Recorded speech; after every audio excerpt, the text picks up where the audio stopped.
Bismillahirrahmanirrahim. Assalamualaikum warahmatullahi wabarakatuh. Alhamdulillah, salatu wassalamu ala rasulillah wa ala alihi wa ashabihi wa man walah mabad. Tulab wa talibat MQ kelas 7 yang dimuliakan Allah Ta'ala. Alhamdulillah kita bisa menyambung kembali pelajaran kita. Dan sekarang kita sampai di pelajaran ke-8 dengan judul lanjutan bab penjelasan tentang menyembelih untuk selain Allah. Tujuan dari pembelajaran kita di bab ini, yang pertama, murid dapat menerangkan hukum menyembelih untuk selain Allah. Yang kedua, murid dapat menyebutkan hukuman apa bagi orang yang menyembelih untuk selain Allah. Lalu yang ketiga, murid dapat menyebutkan contoh-contoh penyembelih untuk selain Allah. Nah, kita baca dalilnya. Ya, ada satu, ya.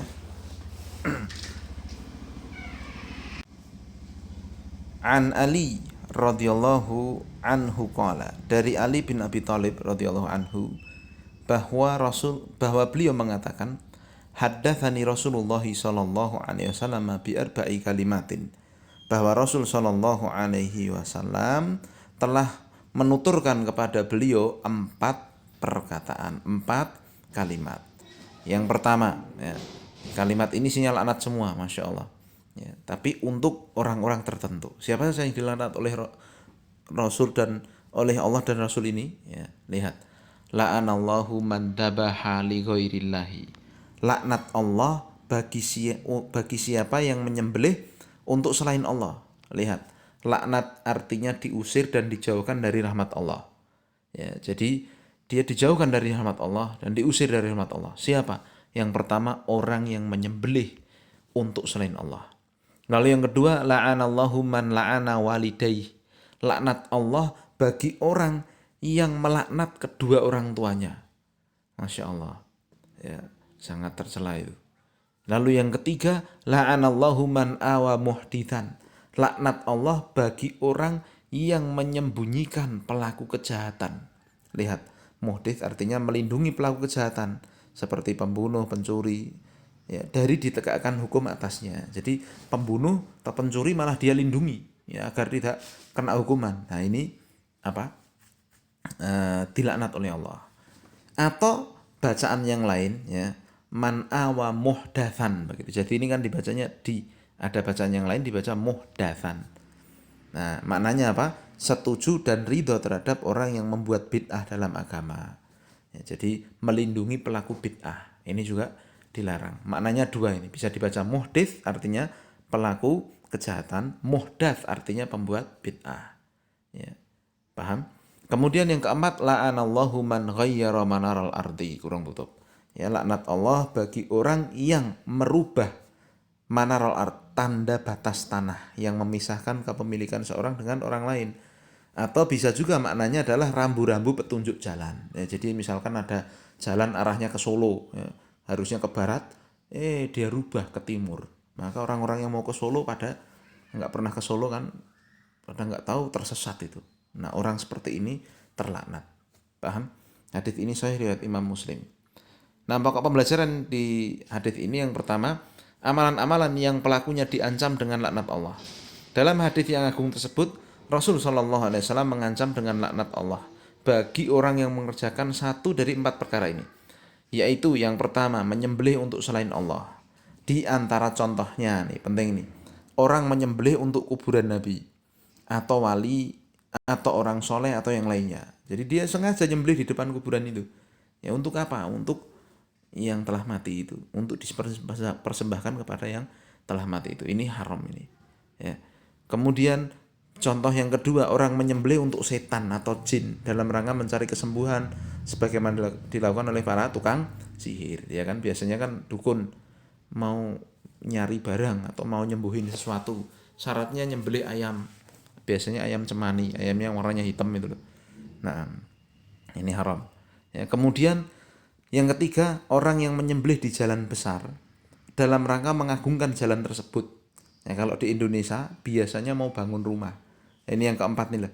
Ya, jadi ada bangun jalan, ada bangun rumah. Ya, biar aman katanya jalannya disembelihin sapi atau apa, nanti taruh situ. Ya, biar jadi penunggu, yang biar yang bau rekso yang nunggu ngamankan katanya. Waliyadzubillah, itu syirik tuh. Atau yang keempat, contohnya orang yang menyembelih ketika menempati rumah baru untuk mencari ridho setan dan jin agar keluarga mereka terhindar dari gangguan setan atau jin tersebut. Ya, biasanya kan ingkungan kalau orang Jawa minimalnya, atau ya nyembelih. Kalau dulu di samping Jajar ini Hotel Alila ya, tuh sebelumnya kan nyembelih kerbau dulu ya, ditanam sebelum dibangun. Nah, seperti itu.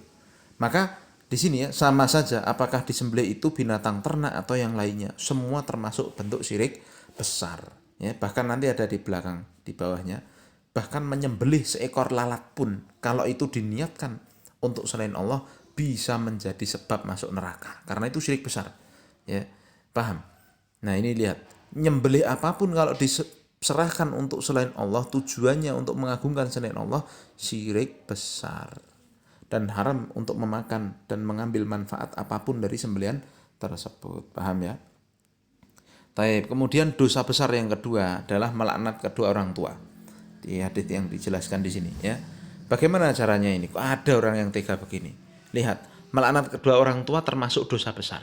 Hal itu bisa terjadi dengan dua perkara. Lihat, yang pertama melaknat secara langsung, yaitu mengarahkan laknat kepada kedua orang tua secara langsung.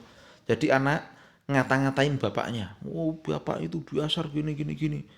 Anak ngata-ngatain ibunya, ibu begini begini begini, umi begini begini begini. Itu namanya dia melaknat orang tuanya. Ini dosa besar, masya Allah. Paham? Atau yang kedua, bentuk melaknat orang tua itu lihat ini, menjadi sebab, kasih garis bawah ini, menjadi sebab terlaknatnya kedua orang tua. Bagaimana itu? Lihat, seperti seorang melaknat orang tua orang lain. Jadi mainan sama temannya. Lalu dia ngejek bapaknya temannya itu. Paham? Nah, maka temannya akhirnya balas, bapakmu kayak gini kayak gitu ya kan. Membalas, mengejek bapak kita. Ya, melaknat bapak kita misalkan. Waliyatubillah. Paham? Maka ini dilarang, ini haram. Ya, maka ini seperti yang disabdakan oleh Nabi Shallallahu Alaihi Wasallam. Ya, Nabi mengatakan minal kabairi syatmar rajuli walidai. Termasuk dosa besar adalah seorang itu melaknat kedua orang tuanya. Kalau maka sahabat bertanya heran, ya Rasulullah, wahal yashtumur rajulu walidai. Masa ada orang yang tega melaknat kedua orang tuanya? Kalau maka Rasul mengatakan, naam, iya ada. Ya subbu abar rajuli fayasubbu abahu.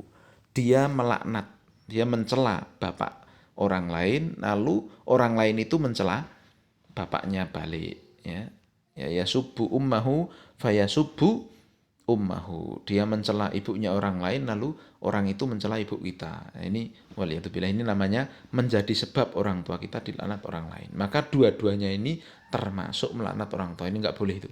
Makanya kita selaku anak wajib berbakti pada orang tua dan wajib menjaga nama baik orang tua.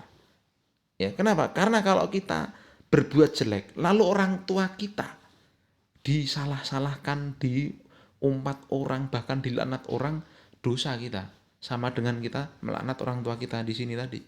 Ya, ini saya kasih gambaran gampangnya lagi. Contoh, ada seorang anak nyuri.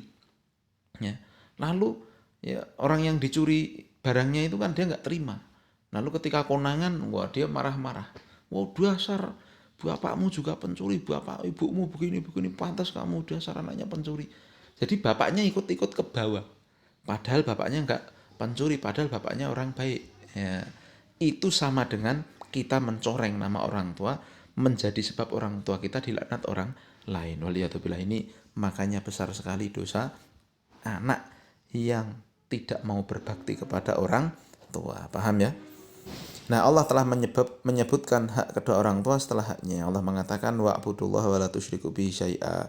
Ya, wa bil walidayni ini ihsana, dan sembahlah Allah jangan menyekutukannya dengan satu apapun, dan berbuat baiklah kepada kedua orang tua. Allah tidak menyebutkan secara khusus untuk berbuat baik pada orang tua supaya lebih umum mencakup semua bentuk kebaikan. Jadi maksudnya di sini kan kita disuruh berbuat ihsan. Ihsan di sini maknanya apapun, pokoknya kabeh harus baik pada orang tua. Paham ya? Nah, ya. Nah, kalau orang tuanya jelek bagaimana? Maksudnya mungkin kalau orang tuanya ada yang sikapnya nggak baik bagaimana? Ya wajib bagi kita berbuat baik. Para sahabat Rasul Shallallahu Alaihi Wasallam itu kurang apa contohnya? Ya, orang tuanya ada yang pemabuk, orang tuanya ada yang pembunuh, bahkan Ya mengerikan. Bahkan hanya anaknya mau masuk Islam aja mau dibunuh. Banyak itu, ya enggak? Tapi apakah kemudian para sahabat berbuat jelek pada orang tuanya? Enggak.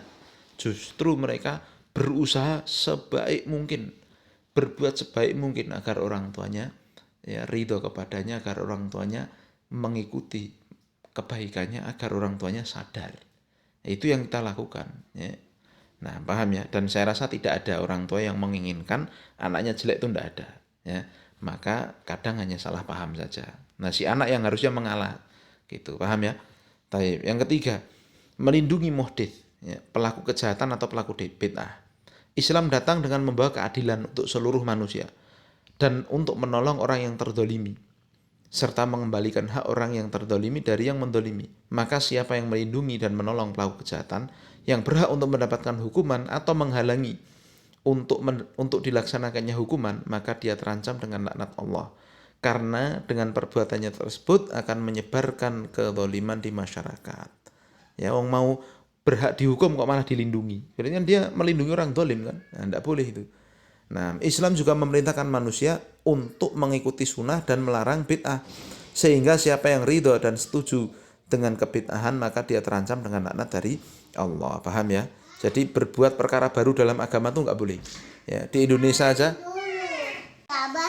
Nah, kalau ya di Indonesia saja ya merubah hukum itu kan nggak boleh. Ada misalkan hukum lampu merah itu kan berhenti.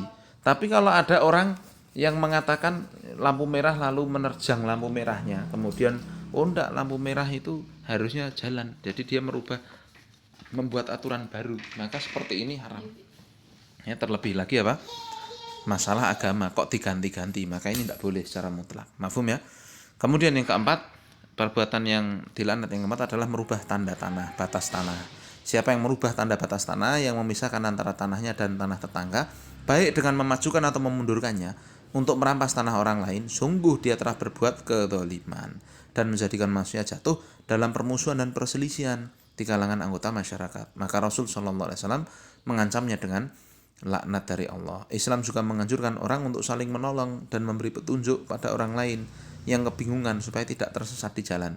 Sehingga siapa yang mengganti rambu-rambu yang telah dibuat, ya harusnya ke kanan dia rubah ke kiri, maka dia terancam dengan laknat. Jadi mengganti batas tanah itu kalau di Indonesia biasanya ada itu. Kalau lihat Bapak antum punya tanah tuh ya biasanya ada batasnya. Nanti tulisannya ada tulisannya IK begitu. Itu batas tanah tuh, patok kalau orang Jawa bilang. Kalau orang menggeser patok tanah ini, ya ini dia laknatnya. Ya, dia geser supaya lebih luas tanahnya, maka dia diancam laknat oleh Allah Subhanahu wa taala. Paham ya? Nah, inilah 4 dosa besar yang pelakunya diancam dengan laknat, yaitu menyembelih untuk selain Allah, merupakan syirik besar, melaknat kedua orang tua, melindungi pelaku kejahatan, merubah batas tanah, ya, yang merupakan kemaksiatan yang mengurangi kesempurnaan tauhid yang wajib. Maka wajib bagi setiap muslim untuk menjauhinya dan menjauhi perkara-perkara lain yang bisa mendatangkan kemurkaan dan laknat dari Allah Ta'ala. Paham ya? Tugasnya ini dihafal ini ya. Pertanyaan di bawah dijawab. Nah ini sekarang dihafal ini ya, hadis ini. Jelas? Kita akhiri subhanakallahumma wa bihamdika asyhadu an la ilaha illa anta astaghfiruka wa atubu ilaik. Assalamualaikum warahmatullahi wabarakatuh.